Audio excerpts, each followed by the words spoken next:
Dieu agit puissamment. Saviez-vous que le Seigneur a déjà appelé plus de 14 millions de bâtisseurs d'églises et de missionnaires indigènes qui apportent l'Évangile à ceux qui ne l'ont jamais entendu à travers le monde? Parmi ces héros de la foi se trouve Sœur Souda.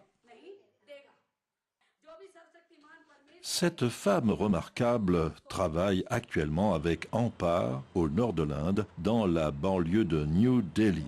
Elle y vit parmi les romanifères et les criminels endurcis. Sœur Souda n'a pas seulement fondé une église, mais 3. Cette veuve, mère de 3 enfants, s'occupe également de 3 centres de couture et a recueilli 18 enfants nécessiteux dans sa propre maison.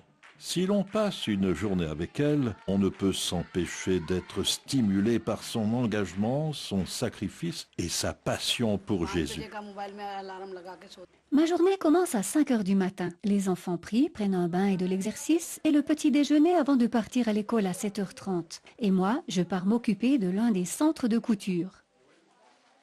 La plupart des femmes qui fréquentent ces centres de couture vivent des situations familiales difficiles, avec des maris abusifs, alcooliques ou en prison.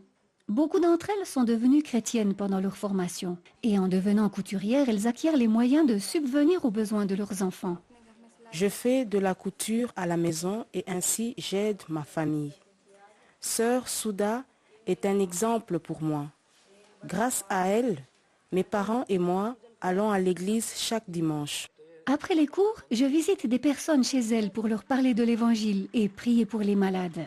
J'essaie d'être à la maison à 13h30 pour le retour de l'école des enfants. C'est dans cette maison, louée d'une chambre à coucher, que quelques aides et moi, avec les 18 enfants, vivons tous ensemble. Nous y tenons aussi un centre de couture ainsi que les cultes de l'église. Puis je passe un peu de temps avec les enfants. Je les aide à faire leurs devoirs avant de retourner au centre de couture pour la leçon de 15 heures. Souvent des femmes me rendent visite pour des soins cosmétiques, autant d'occasions pour parler de Jésus.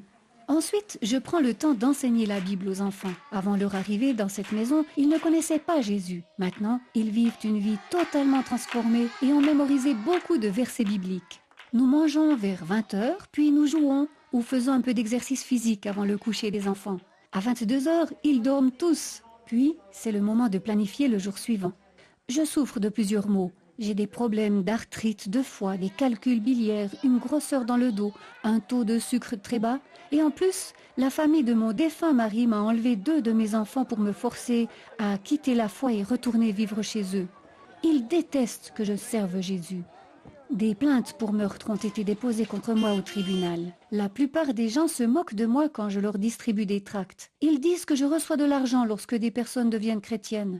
Ils répandent aussi de fausses rumeurs et disent que je suis une prostituée.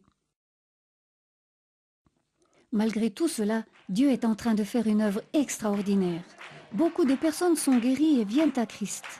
L'année dernière, j'ai baptisé 47 personnes et fondé la 3e église. Je n'arrêterai jamais de parler de Jésus aux gens et de prier pour eux. Waouh, quelle femme de Dieu! Je sais que je ne peux pas faire ce que Sœur Souda fait, mais je peux être partenaire avec des personnes comme elle et devenir ainsi participant de ce que Dieu fait dans le monde.